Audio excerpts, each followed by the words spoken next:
Mister ট্রেনলির পড়ার টেবিলের ওপরে বইটা রেখে রিডিং ল্যাম্প জ্বালালাম আমি। শেডটা এমনভাবে রাখলাম যাতে শুধু বইয়ের ওপর আলো পড়ে। চেয়ার টেনে বসার জায়গাটা ঠিক করলাম।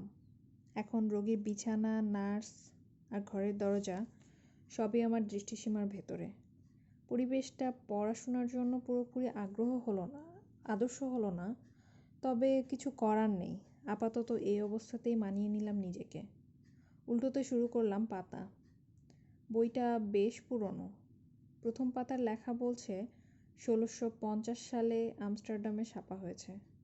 ভাষাটা ডাচ, কে যেন হাতে অনুবাদ করেছে পুরোটা। প্রতিটা লাইনের তলায় ক্ষুদে অক্ষরে লিখে রেখেছে ইংরেজি ভাষান্তর। অনুবাদের মান ভালো নয়।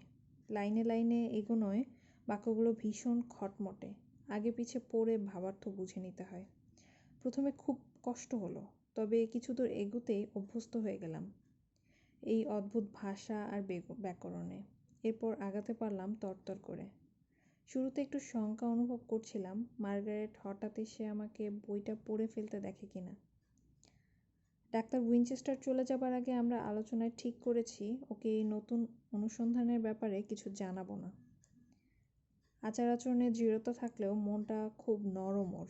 অতিপ্রাকৃত শক্তির কথা শুনে ভয় পেয়ে যেতে পারে। তাছাড়া আমাদের তদন্ত থেকে ও দূরে থাকলেই ভালো হয়।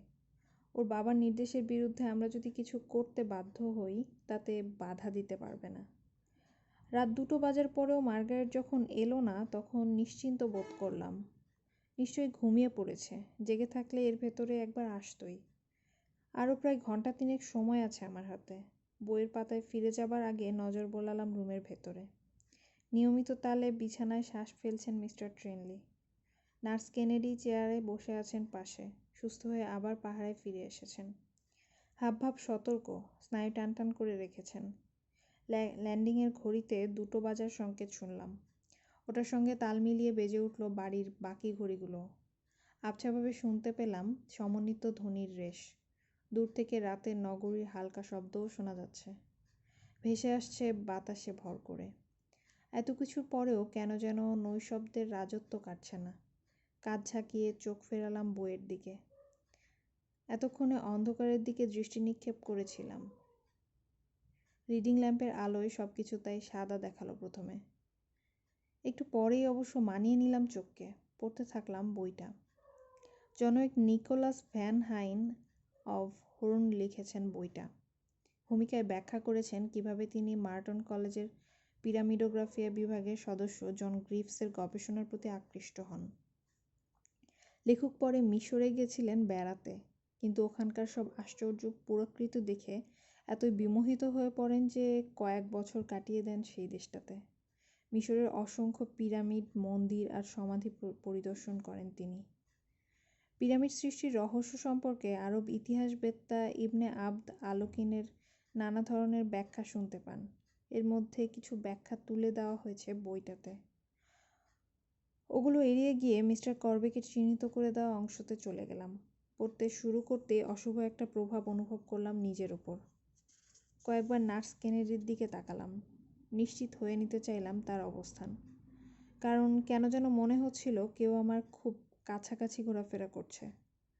তবে প্রত্যেকবারই নার্সকে তার নিজের জায়গায় দেখলাম, তাই অস্বস্তিটা চাপা দিয়ে পড়তে থাকলাম বইটা। বর্ণনা এগিয়ে চলল। আসওয়ানের পূর্ব দিকের পাহাড় শ্রেণীর মাঝ দিয়ে বেশ কয়েকদিন চলার পরে লেখক কিভাবে একটি বিশেষ জায়গায় পৌঁছলেন, শুরু হলো সেই কাহিনী। নিজের ভাষায় লিখেছেন ভদ্রলোক। পাঠকদের সুবিধার্থে সহজ করে সেটাই তুলে দিচ্ছি নিচে। লেখকের নিজের ভাষায়। সন্ধ্যার দিকে সংকীর্ণ ও গভীর এক উপত্যকার প্রবেশপথে পৌঁছলাম আমরা। ওটার পূর্ব থেকে পশ্চিম দিকে বিস্তৃত। অস্তায়মান সূর্যের আলোয় উপত্যকার আশেপাশে বের হবার পথটা পরিষ্কার দেখা যাচ্ছিল। তাই আমি চাইলাম তক্ষুনি জায়গাটা পেরিয়ে যেতে, কিন্তু আমার সঙ্গীস্থানীয় কুলিরা কিছুতেই যেতে রাজি হলো না। একটাই কথা তাদের, সময় বেশি নেই, রাত নামার আগে উপত্যকা থেকে বেরোতে না পারলে বিপদ হবে। আগে কখনো ওদেরকে এমন আচরণ করতে দেখিনি। যখন যেখানে যেতে চেয়েছি নির্দ্বিধায় গিয়েছে। আজকে এমন করছে কেন বুঝতে পারলাম না। শুরুতে ওদের ভয়ের কারণটা খুলে বলল না আমাকে।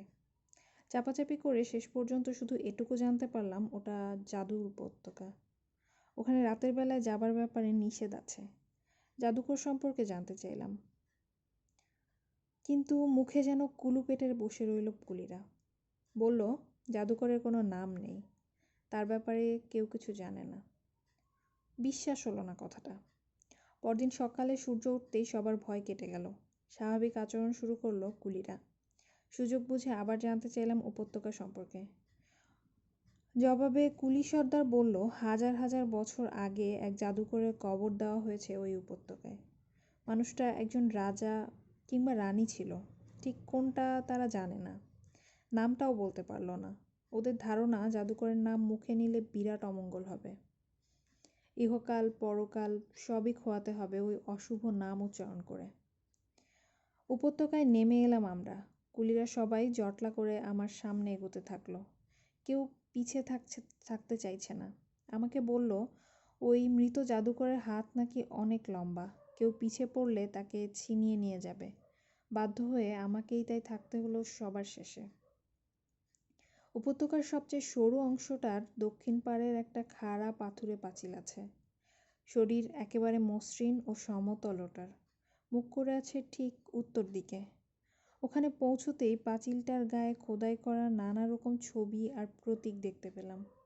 মানুষ, পশু, মাছ, সরীসৃপ, সূর্য তারা থেকে শুরু করে অস্পষ্ট অচেনা সব জিনিস। কিছু কিছু জায়গায় মানব শরীরের বিচ্ছিন্ন অঙ্গ প্রত্যঙ্গের ছবিও চোখে পড়ল। হাত, পা, আঙুল, চোখ, কান, নাক, ঠোঁট, এসব আর কি। অদ্ভুত রহস্যময় সে ছবি। আগামাথা কিছুই বুঝতে পারলাম না। ওগুলোর প্রতি ভীষণ কৌতূহল জাগলো। কুলিদের থামতে বলে দিনের বাকি অংশ ওখানেই কাটালাম। টেলিস্কোপ দিয়ে ছবিগুলো যদ্দূর সম্ভব খুঁটিয়ে খুঁটিয়ে পরীক্ষা করলাম। আমার মিশরীয় সঙ্গীরা ভয়ে আতঙ্কে আধমরা হয়ে গেল। উপত্যকা ছেড়ে চলে যাবার জন্য আমাকে নানা রকম পীড়াপিড়ি করতে থাকলো, কিন্তু আমি ওদের কথায় কান দিলাম না। বিকেল পর্যন্ত ওখানেই থাকলাম আমরা। এর ভেতরে তেমন গুরুত্বপূর্ণ কোনো কিছু আবিষ্কার করতে পারলাম না।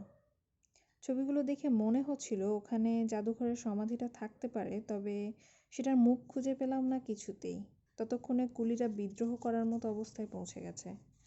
আমাকে ফেলেই না চলে যায় সে ভয়ে উপত্যকা থেকে বেরোতে রাজি হয়ে গেলাম, নইলে ওই কঠিন পরিবেশে সম্পূর্ণ একা হয়ে যাব। ওখান থেকে চলে এলাম ঠিকই, কিন্তু মনে মনে সিদ্ধান্ত নিলাম সুযোগ বুঝে পরে আবার যাব ওখানে, সমাধিটা খুঁজে বের করব। উপত্যকা ছেড়ে পাহাড়ের মধ্যে দিয়ে আরও কয়েকদিন চলার পরে দেখলাম এক বেদুইন আরব শেখ। তাকে সব কথা খুলে বলতেই আমাকে সাহায্য করতে রাজি হলো। লক্ষ্য করলাম আরবরা মিশরীয়দের মতো কুসংস্কারে বিশ্বাস করে না। কুলিদের বিদায় করে দিলাম, তারপর বেদুইনদের নিয়ে ফিরে গেলাম জাদুর উপত্যকায়। খাড়া পাহাড়টায় চড়ার চেষ্টা করলাম আমি, তবে সফল হলাম না। পাঁচিলটা এমনিতেই মসৃণ, তার উপর হাতুড়ি আর ছেনি দিয়ে কোনো কালে যেন একদম সমান করে দেওয়া হয়েছে। তবে একটা সময় ওটার গায়ে পাথরের সিঁড়ি ছিল, এমন চিহ্ন দেখতে পেলাম। বুঝতে পারলাম ওপরে কিছু একটা আছে। এমনিতে পাঁচিলটা বেয়ে ওঠা সম্ভব নয়, সঙ্গে মইও ছিল না, তাই বিকল্প বুদ্ধি বের করলাম। কয়েকজন বেদুইনকে নিয়ে ঘুরো পথে গিয়ে উঠলাম পাহাড়ের চূড়ায়। সেখান থেকে দড়ি বেঁধে ওরা আমাকে নিচে নামিয়ে দিল। ছবিগুলো পরীক্ষা করতে গিয়ে পেয়ে গেলাম সমাধিতে ঢোকার প্রবেশপথটা।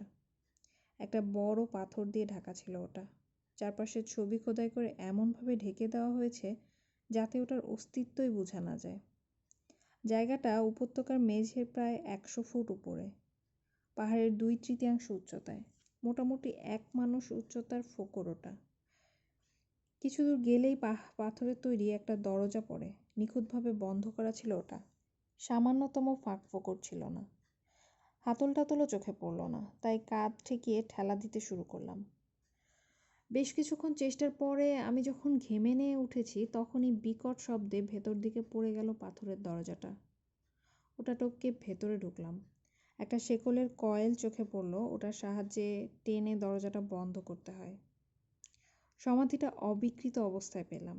ভেতরের সাজ খুবই উন্নত মানের। কয়েকটা চেম্বার আর করিডোর আছে, সবগুলোই গিয়ে মিলেছে মমি পিট, মানে মমি রাখার গর্তে।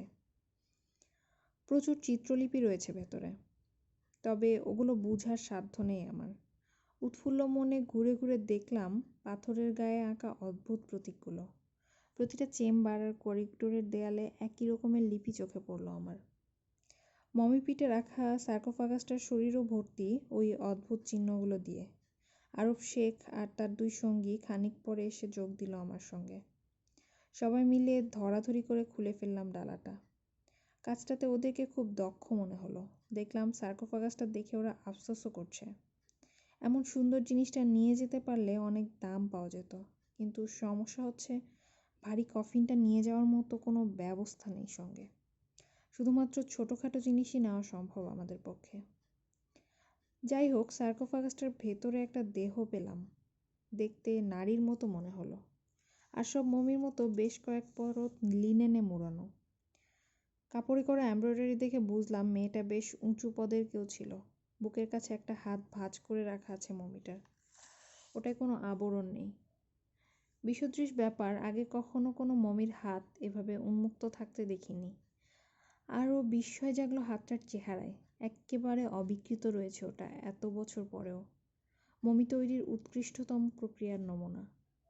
দুধ সাদা রং চামড়ার, একটুও টোল খায়নি কোথাও। নখগুলো বড় বড়, রঙিন, চোখে ধাঁধা লাগে। দেহটাকে এক্কেবারে নতুন মনে হলো। হাতটা ধরে নেড়ে চেড়ে দেখলাম, বেশ সাবলীলভাবে নাড়ানো যাচ্ছে, ঠিক জ্যান্ত মানুষের হাতের মতো। সামান্য যেটুকু আড়ষ্টতা আছে তা দীর্ঘদিন একভাবে পড়ে থাকার জন্য। অবাক হলাম। 1000 বছরের পুরনো লাশের কোনো অঙ্গই এভাবে নাড়ানো যাবার কথা না। বিস্ময়ের আরও বাকি ছিল। ভালো করে তাকাতেই হাতের 5টার জায়গায় 7টা আঙুল দেখতে পেলাম। তবে আঙুলগুলো চোখে বাজে না একটুও। প্রতিটাই একই রকম নিখুঁত ও সুন্দর। স্বীকার করতে দোষ নেই, অজানা ভয়ে বুকটা কেঁপে উঠল আমার। হাতটা স্পর্শ করে বহু বছরের পুরনো লাশের মতো লাগেনি, লেগেছে জীবন্ত একটা মানুষের স্পর্শের মতো। যা হোক, ভাঁজ করা হাতটার মুঠোর তলায় একটা বিরাট রুবি পাথর পেলাম আমরা। মমিটা যেন ওটাকেই নিজের হাত দিয়ে রক্ষা করছিল। রুবি পাথর কখনো এত বড় হতে দেখিনি। তাছাড়া ওটার রঙটাও অদ্ভুত সুন্দর, রক্তের মতো লাল। বুঝতে অসুবিধা হলো না অমূল্য একটা রত্ন ওটা, তবে অস্বাভাবিক আকৃতির। বা রঙের জন্য নয়, ওটার দুষ্প্রাপ্যতার জন্য। আরও পড়তেই ওটা থেকে ঠিকরে বেরোচ্ছিল আকাশের সপ্তর্ষি, মানে 7টা তারার দ্যুতি, 7টা আলাদা রশ্মি হয়ে। ছোট ছোট 7টা বিন্দু আছে পাথরটার ভেতরে। দেখে মনে হচ্ছিল ওগুলো যেন বন্দী হয়ে থাকা 7টা তারা। মমির হাতটা সরাতেই অপার্থিব দৃশ্য দেখে আমি কিছুক্ষণের জন্য স্থবির হয়ে গেলাম। সংবিত ফিরতেই বুঝতে পারলাম ওখানে বেশিক্ষণ থাকা ঠিক হবে না। আরবদের চোখে ইতোমধ্যেই লোভের দৃষ্টি ফুটে উঠেছে। কখন কি করে বসে কোনো ঠিক নেই। ওদেরকে দেখতে না দিয়ে পাথরটা তাড়াতাড়ি ঢুকিয়ে ফেললাম পকেটে, টুকটাক অন্যান্য পুরাকৃতির সঙ্গে শঙ্কিতভাবে। সম্পূর্ণ বিরান এক পরিবেশে আমি তখন একা দাঁড়িয়ে আছে মাটি থেকে 100 ফুট উঁচুতে একটা গোপন গুহায়। এখানে আমাকে খুল করে ফেলে রাখলেও কেউ জানতে পারবে না। বেরিয়ে যেতে চাইলাম, কিন্তু আরবরা চলে যাবার জন্য খুব একটা উতলা হলো না। ফলে আমাকে আরও কিছুক্ষণ থাকতে হলো সমাধিটাতে। নানা রকমের আরও জিনিস দেখতে পেলাম বাড়তি সময়টাতে। অচেনা একটা পাথরে তৈরি অন্য একটা শবাধার দেখলাম। সেটার ভেতরে আরও রত্ন থাকতে পারে বলে সন্দেহ হলো, যদিও শেষ পর্যন্ত কিছুই পাওয়া গেল না। এছাড়া ছোট একটা সিন্দুক দেখলাম, যা বিশেষভাবে উল্লেখযোগ্য। ওটা পাথরে গড়া, ডালাটা এমনভাবে বন্ধ করা ছিল যাতে ভেতরে কোনো বাতাস না ঢোকে। জিনিসটা দেখে অস্থির হয়ে উঠল আরবরা। ওদের মনে বদ্ধমূল ধারণা জমল ওটার মধ্যে নিশ্চয়ই মণিমুক্তা আছে, না হলে ডালাটা এভাবে বন্ধ করে রাখা হবে কেন? অনুমতির তোয়াক্কা করলো না ওরা। চটপট সিলটা ভেঙে ঢালাটা খুলে ফেলল। সেই সঙ্গে হতাশও হলো। ভেতরে দামি কিছু ছিল না, স্রেফ 4টা নকশাকাটা জার, তাতে 4 রকম মাথা আঁকা। একটা হলো মানুষের, একজন পুরুষের, দ্বিতীয়টা কুকুরের, তৃতীয়টা শেয়ালের, আর শেষটা হলো বাজ পাখির। ভেতরে সত্যি সত্যি কাটা মুন্ডু আছে কি না তা ভেবে কৌতূহলী হলাম, কারণ প্রাচীন মিশরীয়দের অদ্ভুত সব শেষকৃত্যের নীতি ছিল। কৌতূহলটা মিটতে বেশি সময় লাগলো না। কয়েক মিনিটের মধ্যেই জারগুলোর মুখে লাগানো মোমের সিল ভেঙে ফেলল বেদুইনরা। হাত ঢুকিয়ে দিল ভেতরে। এক একটা জার থেকে তেল ছলকে পড়তে দেখলাম, কিন্তু কোনো গুপ্তধন বেরোলো না। লোকগুলোর চেহারায় একই সঙ্গে হতাশা আর ক্রোধ ফুটে উঠতে দেখে প্রমাদ গুনলাম। শেষে না আমাকেই ওদের ব্যর্থতার জন্য দায়ী করে বসে। একটা উপায় দেখলাম সামনে। অশিক্ষিত লোকগুলোকে মিশরীয় সমাধির অভিশাপ সম্পর্কে ভয় দেখাতে শুরু করলাম। বললাম যে তাড়াতাড়ি ওখান থেকে বেরিয়ে না গেলে আমাদের ক্ষতি হতে পারে। কুসংস্কারে ওরা তেমন একটা বিশ্বাস করে না বটে, তবে আমি যে ভঙ্গিতে কথা বললাম তাতে ওদের সাহস টলে গেল কিছুটা। বেদুইন সর্দার মমিপীঠ থেকে বেরিয়ে এলো প্রথমে।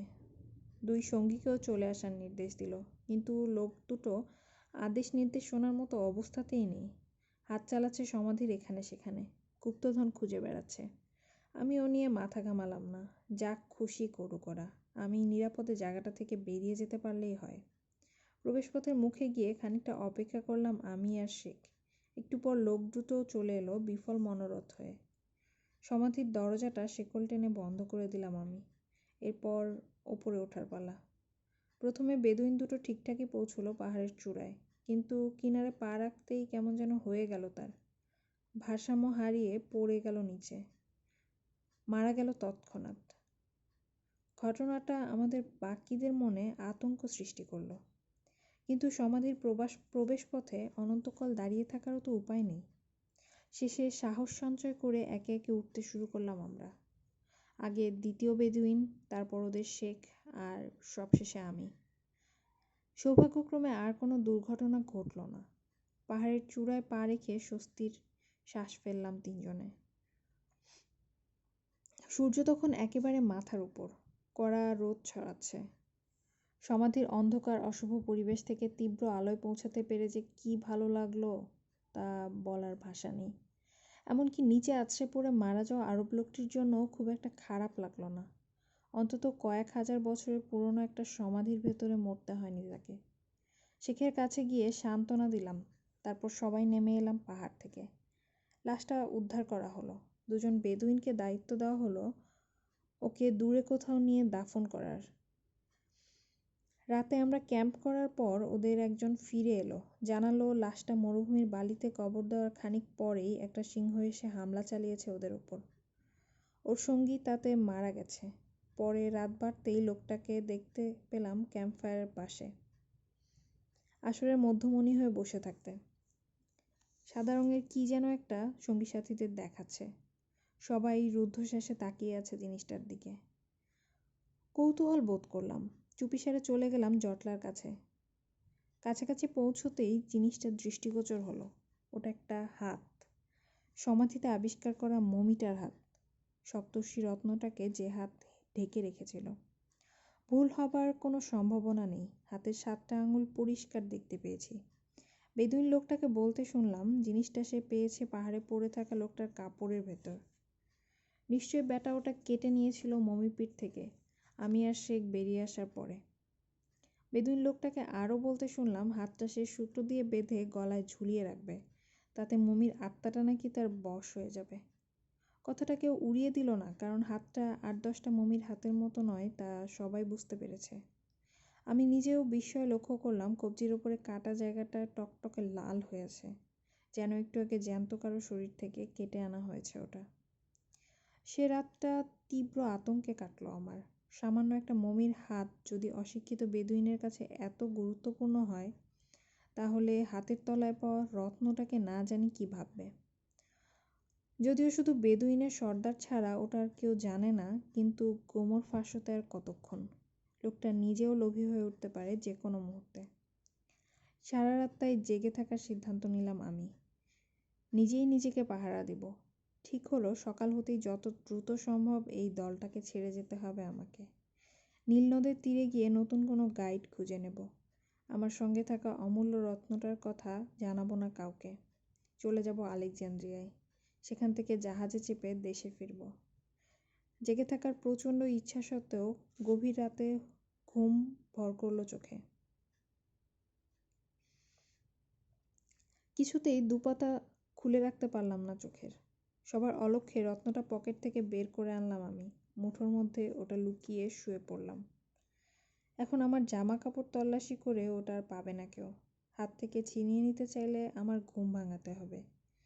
এখানে একটা ব্যাপার বলে রাখি, পাথরটা হাতে নিতেই উত্তাপ অনুভব করছি আমি। মুঠোর ভেতর জল করছে ওরা, সাতটা তারা দ্যুতি ছড়াচ্ছে। ওটার পেছনের দিকে খোদাই করা প্রতীকগুলো তখনই প্রথমবারের মতো চোখে পড়ল। সমাধিতে এই একই প্রতীকগুলো দেখেছি আমি, তবে অর্থ বের করতে পারিনি। যাই হোক, মুঠোটা শক্ত করে ফেললাম যাতে দ্যুতিটা দেখতে না পায় আমার সঙ্গীরা। তারপর ঘুমিয়ে পড়লাম আগুনের পাশে। পরদিন যখন ঘুম ভাঙল তখন বেলা চড়ে গেছে। সূর্যের কড়া রোদের অত্যাচার শুরু করে দিয়েছে মুখের ওপর। উঠে বসে চারিদিকে তাকাতেই চমকে গেলাম। ক্যাম্পে আগুন নিভে গেছে অনেক আগেই। বেদুইনরা সব অদৃশ্য, রয়ে গেছে শুধু একটা মৃতদেহ। আমার খুব কাছে পড়ে আছে মানুষটা, বেদুইন সর্দার আরব শেখ। চিত হয়ে পড়ে আছে মাটিতে, মুখটা কালো হয়ে আছে, চোখ দুটো খোলা। শূন্য দৃষ্টি মেলে রেখেছে আকাশের দিকে।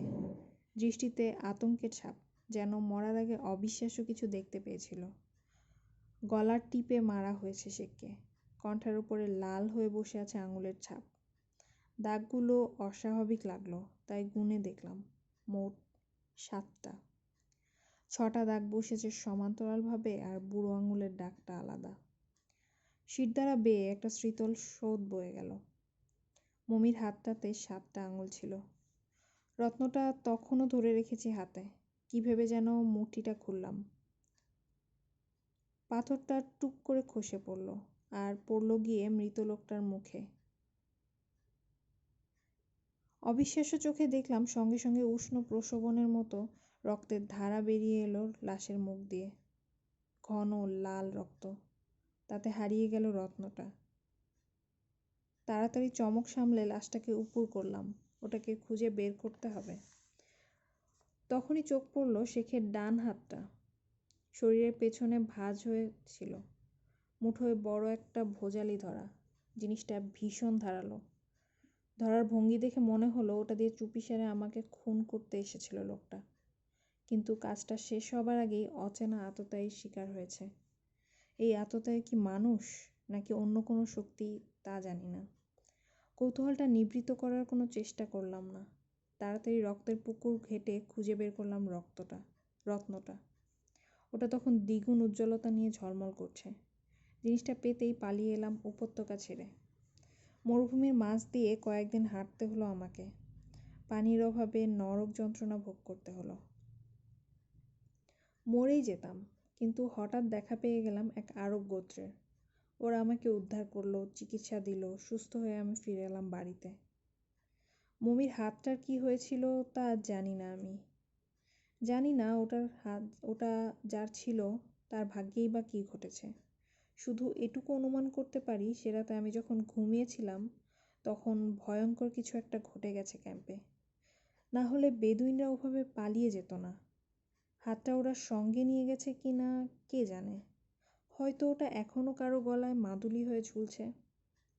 যা হোক, দেশে ফিরে প্রথম সুযোগেই রুবি পাথরটা পরীক্ষা করে দেখলাম আমি। জানার চেষ্টা করলাম ওটার গায়ে খোদাই করা প্রতীকগুলোর অর্থ কী হতে পারে। সফল হলাম না। প্রতীকগুলো ছিল এরকম। থেমে গিয়ে চোখ তুললাম বই থেকে। বুক ঢিপ ঢিপ করছে। পড়ার সময় কেন যেন কয়েকবারই মনে হচ্ছে বইয়ের উপর মনুষ্য হাত আকৃতির একটি ছায়া দেখতে পাচ্ছি। প্রথমে ভেবেছিলাম ওটা চোখের ভুল, রিডিং ল্যাম্পের শেডের কারসাজি, কিন্তু এখন আর তা মনে হচ্ছে না। দুরু দুরু বুকে নজর বোলালাম ক্রিস্টাল ডিসপ্লেটার দিকে। জানালা গলে আসা চাঁদের আলোয় আবছাভাবে আলোকিত হয়ে আছে ওটা। ভেতরে শুয়ে থাকা মমির হাতটা পরিষ্কার দেখতে পাচ্ছি। বুঝতে অসুবিধা হচ্ছে না ওটার কথায় বইয়ে লিখে গেছেন নিকোলাস ভ্যান হাইন। বিছানার দিকে তাকালাম। নার্স কেনেডির সজাগ আছে দেখে স্বস্তি ফিরে পেলাম। এমন পরিবেশে এমন একটা ভয়াল কাহিনী পড়ার সময় দ্বিতীয় একজন মানুষের উপস্থিতি খুবই দরকার। পড়তে পারলাম না আর। বইয়ের পাতায় চোখ রেখে মূর্তির মতো বসে রইলাম। মাথার ভেতরে নানা ধরনের চিন্তা ঘুরপাক খেতে শুরু করেছে। হঠাৎ একটা হাত দেখতে পেলাম সামনে। ফর্সা নারীর হাত। ল্যাম্পের আলোয় শিরাগুলো পরিষ্কার দেখা যাচ্ছে। তীব্র আতঙ্কে আঁতকে উঠলাম। চিৎকার করতে চাইলাম, পারলাম না। শরীরটা যেন আর নিজের নেই। নিজেকে দ্রুত সামলে নিলাম। লক্ষ্য করেছি হাতটাতে 7টা আঙুল নেই। কবজির উপরে কাটাও নয় হাতটা। জীবন্ত একটা মানুষের হাত ওটা। আমার অতি চেনা একজন মানুষের হাত। মার্গারেট ট্রিনলির হাত দেখে খুশি হওয়া উচিত আমার, আতঙ্কিত নয়। আস্তে আস্তে মুখ তুললাম। ও দাঁড়িয়ে আছে টেবিলের সামনে। কি হয়েছে তোমার? জিজ্ঞাসা করলো মার্গারেট। বইটার দিকে ওভাবে তাকিয়ে আছো কেন? আমি তো ভাবলাম অজ্ঞান টজ্ঞান হয়ে গেলে কিনা। উঠে দাঁড়িয়ে আশ্বস্ত করার ভঙ্গিতে হাসলাম। খুব মনোযোগ দিয়ে পড়ছিলাম কিনা, পুরনো একটা বই লাইব্রেরি থেকে এনেছি। সাবধানে বইটা বন্ধ করে বগলের তলায় গুজলাম। পড়া শেষ হয়েছে, এখনই আবার রেখে আসছি এটা। তোমার বাবা নিশ্চয়ই বইপত্র এলোমেলো দেখলে অখুশি হবেন। অম্লান বদনে মিথ্যা বলে বেরিয়ে এলাম রুম থেকে। ওকে বইটার ব্যাপারে আগ্রহী করতে চাইছি না। লাইব্রেরিতে গেলাম না, বইটা নিজের রুমে রেখে ফিরে এলাম। নার্স কেনেডি তখন ঘুমাতে যাওয়ার প্রস্তুতি নিচ্ছেন। মার্গারেট ওর জায়গা নেবে। এখন আর বই নিয়ে বসা সম্ভব না। দুজন পাশাপাশি বসে গল্পে মেতে গেলাম। আমাদের কথাবার্তায় মিস্টার ট্রিনলির অসুস্থতার বিষয় রইল না মিশর, মমি, কাটা হাত, রত্ন বা সমাধি। কোনো কিছুই না। নিজেদের নিয়ে আলোচনা করলাম আমরা। ভবিষ্যৎ নিয়ে কথা বললাম। সময় যে কিভাবে কেটে গেল তা টেরই পেলাম না। হঠাৎ যখন জানালায় ভোরের আলো দেখতে পেলাম তখন অবাকই লাগলো। ততক্ষণে বইটার কথা প্রায় ভুলে গেছি আমি। মগ্ন হয়ে গেছি মার্গারেটের সান্নিধ্যে। সকালে ডাক্তার উইনচেস্টার যখন এলেন আমি তখন ডাইনিং রুমে। ঘুমোতে যাওয়ার আগে নাস্তা সারছি। রোগীকে দেখে আমার কাছে চলে এলেন তিনি। প্রায় একই সময়ে মিস্টার করবেকও উদয় হলেন। 3জন মিলে গতকালকের আলোচনার সেই খেই ধরলাম। আমি জানালাম বইয়ের একটা অধ্যায় পড়ে শেষ করেছি। ওটা ডাক্তার উইনচেস্টারকে পড়ে দেখতে অনুরোধ করলাম আমি। রাজি হলেন ভদ্রলোক। জানালেন বিশেষ একটা কাজে ইপসউইচে যেতে হচ্ছে তাকে একটু পরেই। বইটা দিয়ে দিলে ট্রেনে বসে পড়ে ফেলতে পারবেন। সন্ধ্যায় আবার ফিরিয়েও দিতে পারবেন। রুমে গিয়ে বইটা খুঁজে পেলাম না। বিছানার পাশে ছোট্ট একটা টেবিলের উপর রেখেছিলাম ওটা। এখন আর নেই। অবাক লাগলো। ওটা চাকর বাকররা কেউ নিবে বলে মনে হয় না। মার্গারেটও রাতভর আমার সঙ্গেই ছিল। পুরো রুম তন্ন তন্ন করে খুঁজলাম, কিন্তু কিছুতেই পেলাম না ওটা। হতোদ্যম হয়ে ফিরে গেলাম ডাইনিং রুমে। ডাক্তারকে জানালাম ঘটনা। আফসোস প্রকাশ করলেন উইনচেস্টার। তারপর বেরিয়ে গেলেন বাড়ি থেকে। ট্রেন ধরবেন। ডাক্তার চলে গেলে মিস্টার করবেকের সাথে আলোচনায় বসলাম আমি। ভ্যান হাইনের বইটা তার নখদর্পণে। জিনিসটা হাতের কাছে না থাকলেও আলোচনা করতে অসুবিধা হলো না। কতদূর পড়েছি তা জানালাম আমি। বললাম মার্গারেট এসে না পড়লে প্রতীকগুলো সম্পর্কে কিছু জানতে পারতাম। এখন তো বইটাও গায়েব। ওখানে কি লেখা ছিল তা খুলে বলতে অনুরোধ করলাম মিস্টার করবেককে। মুচকি হাসলেন ইজিপ্টোলজিস্ট। হতাশ হবার কিছু নেই। ওখানে প্রতীকগুলোর অনুবাদ পেতেন না। ভ্যান হাইনের সময় তো নয়ই, পরবর্তী 2 শতাব্দীতেও খোদাইগুলোর অর্থ বের করতে পারেনি কেউই। শেষে আধুনিক যুগে এসে ইয়াং চ্যাম্পেলিয়ান, বার্চ আর মেরিয়েট বের মতো প্রতিভাবান ভাষাবিদরা যখন মিশরীয় চিত্রলিপির গবেষণায় যোগ দেন, ভাষাটার অর্থ বের করলেন, তখনই শুধু জানা গেল রত্নটায় আসলে কি লেখা ছিল। অর্থটা আমি পরে কখনো আপনাকে বলবো, যদি মিস্টার ট্রিনলির অনুমতি পাই আর কি। আপাতত এটুকু জানুন, ভ্যান হাইনের বইয়ের ওই বর্ণনা এবং হল্যান্ডের রত্নটা তিনি কিভাবে নিয়ে এলেন সেই গল্পটা পাবেন। বইটা ওখানেই শেষ। ভুরু কুঁচকালাম। শুধু এটুকু জানার জন্য ওটা পড়তে দিয়েছিলেন আমাকে? তাতে লাভটা কি? আমাদের তো জানা দরকার কার হাতটা এ বাড়িতে পর্যন্ত এলো। কাটা হাতটা বাড়ি পর্যন্ত এলো কি করে? হাত তুলে আমাকে আশ্বস্ত করলেন করবেক। জানবেন সবই। বইটা আপনাকে পড়তে দিয়েছিলাম আগ্রহ জাগাবার জন্য। ভ্যান হাইনের লেখার প্রধান বৈশিষ্ট্যই হলো ওটা পাঠককে চিন্তার খোরাক দেয়, কৌতূহলীও করে তোলে, যেমন হয়েছিলেন আমি আর মিস্টার ট্রিনলি। প্রায় একই সময়ে বিষয়টা নিয়ে নাড়াচাড়া করতে শুরু করি আমরা। মিস্টার ট্রিনলি প্রাচীন মিশরীয় পুরাকীর্তি সংগ্রহের এক পর্যায়ে পুরনো বুকসেলারদের ক্যাটালগের মাধ্যমে ভ্যান হাইনের বইটির সন্ধান পান, যেটা আমাকেও পড়তে দিয়েছিলেন। লেইডেন ইউনিভার্সিটির লাইব্রেরিতে বইটার আরেকটা কপি পাই আমি। ওটা পড়তে শুরু করি। গোপন সমাধিটার বর্ণনা আমাদের দুজনকে অভিভূত করে। করবে নাই বা কেন? পাহাড় থেকে 100 ফুট উপরে তৈরি করা হয়েছে ওটা। মুখ ঢেকে দেওয়া হয়েছে।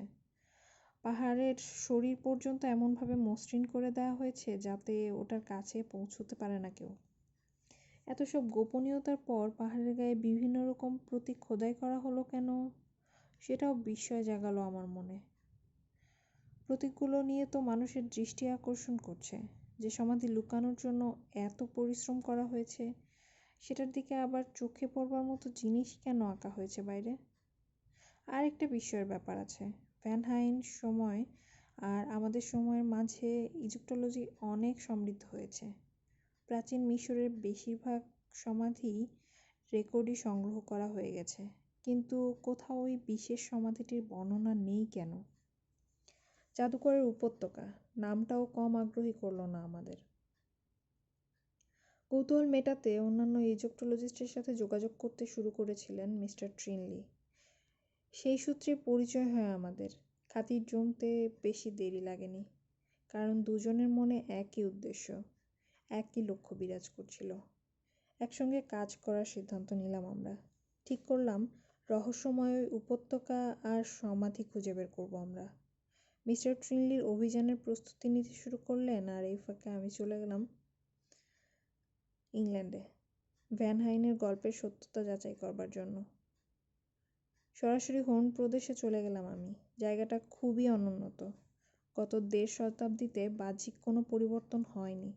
লেখক ভদ্রলোকের বাড়ি আর বংশধরদের খুঁজে বের করতে চেষ্টা করলাম। আমার সেই খাটনির বর্ণনা দিয়ে বিরক্ত করব না আপনাকে, শুধু ফলাফলটা বলছি।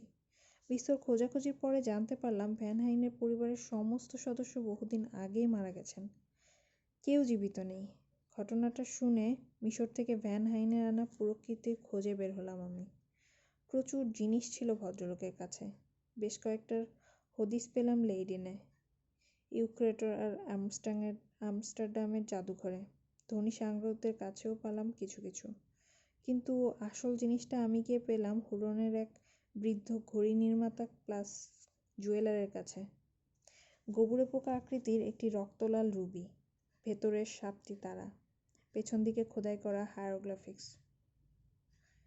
বুড়ো দোকানদার জিনিসটার আসল মূল্য জানত না, স্রেফ অদ্ভুত একটা পাথর ভেবে আগলে রেখেছিল। মোটাসোটা একটা দাম দিতেই রত্নটা আমার হয়ে গেল। সেটা নিয়ে আমি ফিরে এলাম লন্ডনে। ব্যাস, ভ্যান হাইনের অবিশ্বাস্য কাহিনীর একটা বাস্তব প্রমাণ পেয়ে গেলাম আমরা। রত্নটা মিস্টার ট্রিনলির বিশাল শেফটায় রেখে আমরা অভিযানে বেরোবার জন্য তৈরি হলাম। অল্পবয়সী স্ত্রীকে রেখে ওরকম একটা অভিযানে যেতে মিস্টার ট্রিনলির অবশ্য খুব খারাপ লাগছিল। কিন্তু তার স্ত্রী ছিলেন অন্য ধাতের মহিলা। স্বামীর ইচ্ছা অনিচ্ছাকে খুবই গুরুত্ব দিতেন তিনি। জানতেন অভিযানটার জন্য ভদ্রলোক কতটা উতলা হয়েছিলেন, তাই সমস্ত দুশ্চিন্তা আর উদ্বেগকে চাপা দিয়ে স্বামীকে উৎসাহ যোগালেন তিনি, সাহস দিলেন। মন থেকে দ্বিধা দূর হয়ে গেল মিস্টার ট্রিনলির। কয়েকদিন পরেই মিশরের উদ্দেশ্যে রওনা দিলাম আমরা, এক বুক আশা নিয়ে।